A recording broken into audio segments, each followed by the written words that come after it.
The Psychology of Money, pelajaran abadi mengenai kekayaan, ketamakan, dan kebahagiaan. Karya buku Morgan Housel. Bab 7, Kemerdekaan. Kendali atas waktu Anda adalah dividen terbesar yang bisa diberikan uang. Bentuk tertinggi kekayaan adalah kemampuan bangun setiap pagi dan berkata, "Saya bisa melakukan apapun yang saya inginkan hari ini." Orang ingin menjadi lebih kaya agar lebih bahagia. Kebahagiaan adalah subjek rumit karena semua orang berbeda. Namun, jika ada kesamaan umum di kebahagiaan, bahan kebahagiaan universal itu adalah bahwa orang ingin memegang kendali atas hidupnya. Kemampuan berbuat apa yang Anda inginkan, kapanpun Anda mau, dengan siapapun yang Anda kehendaki, selama yang Anda bisa, tak ternilai. Itulah dividen tertinggi yang diberikan uang. Angus Campbell ialah ahli psikologi di University of Michigan. Dia lahir pada 1910 dan risetnya terjadi pada masa ketika psikologi sangat fokus ke kondisi yang membuat orang menderita, seperti depresi, kegelisahan, skizofrenia. Campbell ingin tahu apa yang membuat orang bahagia. Bukunya yang terbit pada 1981, The Science of Well-Being in America, diawali dengan menunjukkan bahwa orang biasanya lebih bahagia daripada dikira banyak ahli psikologi. Namun beberapa jelas lebih bahagia daripada yang lain. Dan mereka tak bisa dikelompokkan berdasarkan pendapatan, geografi, atau pendidikan. Karena banyak orang lain di tiap kategori itu yang tak bahagia. Kesamaan umum yang terkuat dalam kebahagiaan itu sederhana. Campbell merangkumnya.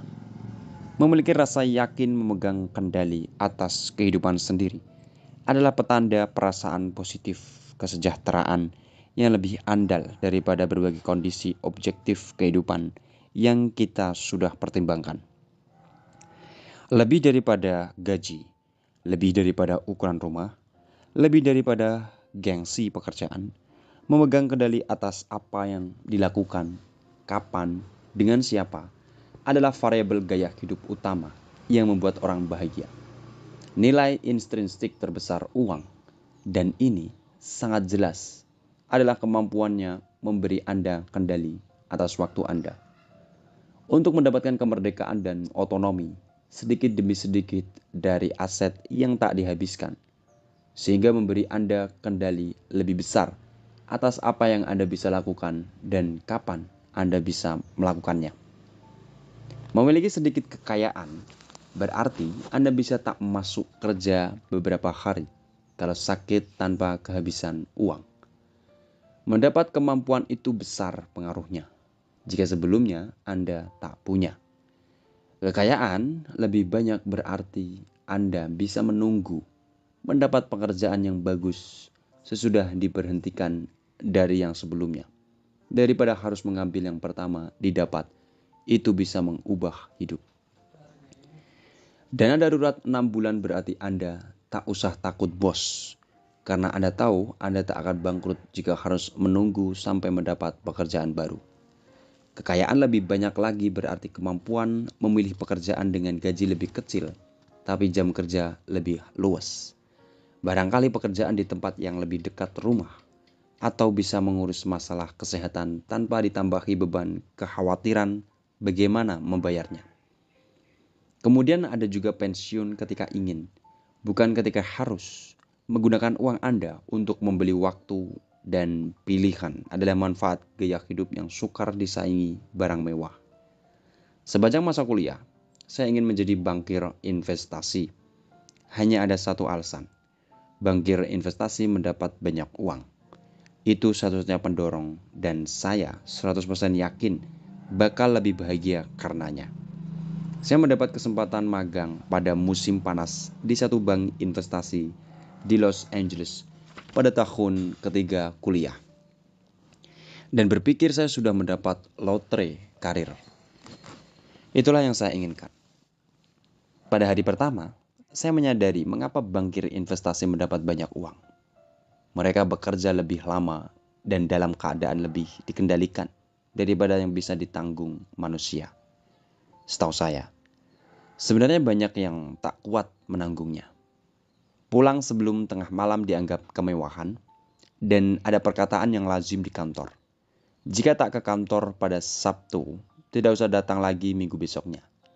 Pekerjaannya menarik secara intelektual, bergaji besar, dan membuat saya merasa penting.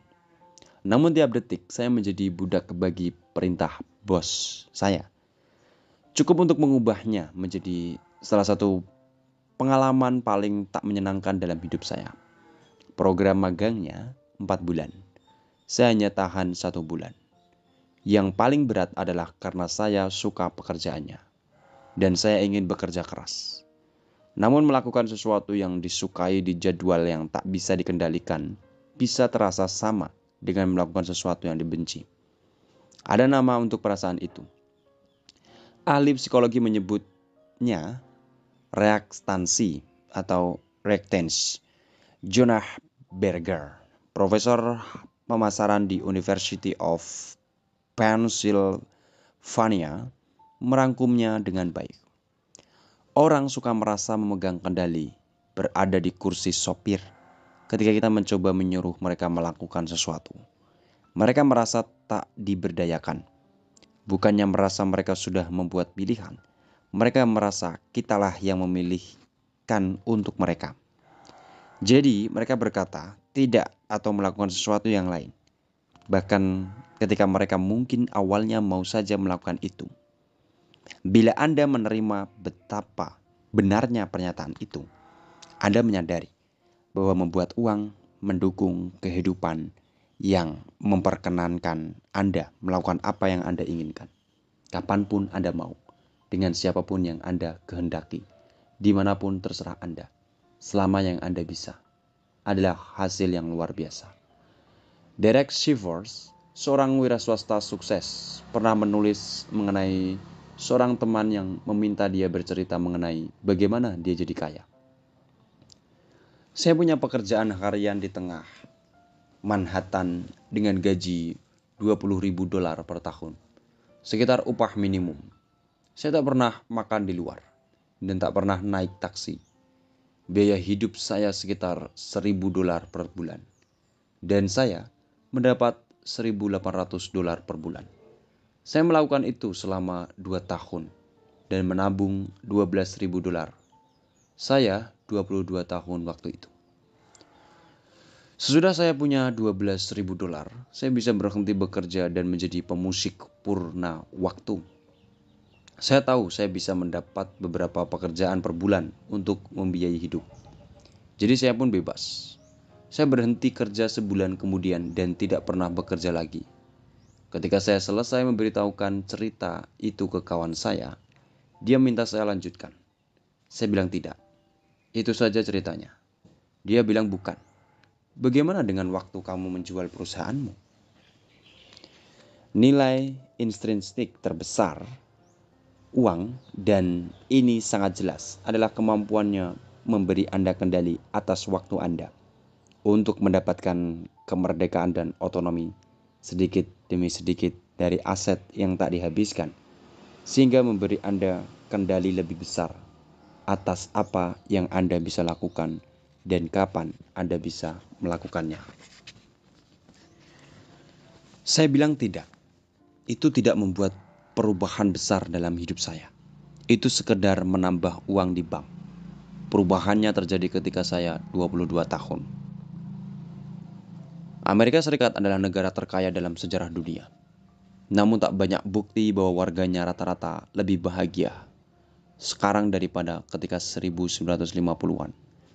Ketika kekayaan dan pendapatan jauh lebih rendah, bahkan di tingkat median dan disesuaikan dengan inflasi. Suatu jajak pendapat Gallup pada 2019 atas 150.000 orang di 140 negara mendapati bahwa sekitar 45% orang Amerika berkata mereka merasa banyak kegelisahan pada hari sebelumnya. Rata-rata dunia adalah 39%. 55% orang Amerika berkata mereka merasakan banyak ketegangan pada hari sebelumnya. Rata-rata dunia 35%. Sebagian kejadiannya adalah karena kami menggunakan kekayaan lebih besar untuk membeli barang yang lebih besar dan bagus. Namun kami sekaligus melepas lebih banyak kendali atas waktu. Sebagus-bagusnya semua hal itu saling meniadakan. Pendapatan keluarga median di Amerika Serikat disesuaikan dengan inflasi adalah $29.000 pada 1955. Pada 2019, di atas $62.000, kami sudah menggunakan kekayaan itu untuk gaya hidup yang tak terbayangkan orang Amerika 1950-an. Bahkan bagi keluarga median luas rumah Amerika naik dari 90 meter persegi pada 1950 ke 220 meter persegi pada 2018. Rata-rata, rumah baru Amerika sekarang punya lebih banyak kamar mandi daripada jumlah penghuni. Mobil kami lebih cepat dan efisien. TV kami lebih murah dan tajam. Di lain pihak, yang terjadi pada zaman kami hampir tak tampak sebagai kemajuan.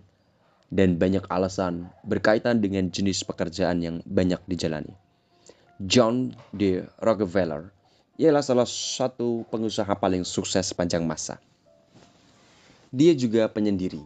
Sebagian besar waktunya dihabiskan sendirian. Dia jarang berbicara, sengaja membuat dirinya sukar ditemui, dan diam saja ketika orang mendapat perhatiannya. Seorang pekerja kilang minyak yang kadang bicara ke Rockefeller pernah berkata, dia membiarkan semua orang lain bicara, sementara dia duduk tanpa berkata apa-apa. Ketika ditanya mengapa diam saja dalam rapat, Rockefeller sering membacakan puisi. A wise old owl lived in a house. The more he saw, the less he spoke. The less he spoke, the more he heard. We are not we all like that wise old bird? Rockefeller orang aneh, namun dia menemukan sesuatu yang sekarang berlaku bagi puluhan juta pekerja. Pekerjaan Rockefeller bukan mengebor sumur minyak, memuat barang di gerbong kereta, atau memindahkan tong. Pekerjaannya berpikir dan membuat keputusan bagus. Produk Rockefeller bukan sesuatu yang dia buat dengan tangan, atau bahkan kata-kata, melainkan apa yang dia dapat di dalam kepala. Jadi di sanalah dia menghabiskan sebagian besar waktu dan tenaga. Meski duduk diam seharian, sehingga tampak santai di mata sebagian besar orang, dia terus-menerus bekerja dengan akal pikiran, memikirkan masalah sampai tuntas. Itu tak biasa pada masa hidup Rockefeller. Hampir semua pekerjaan kala itu mengharuskan melakukan berbagai hal dengan tangan. Pada 1870, 46% pekerjaan ada di sektor pertanian dan 35% di kerajinan atau manufaktur.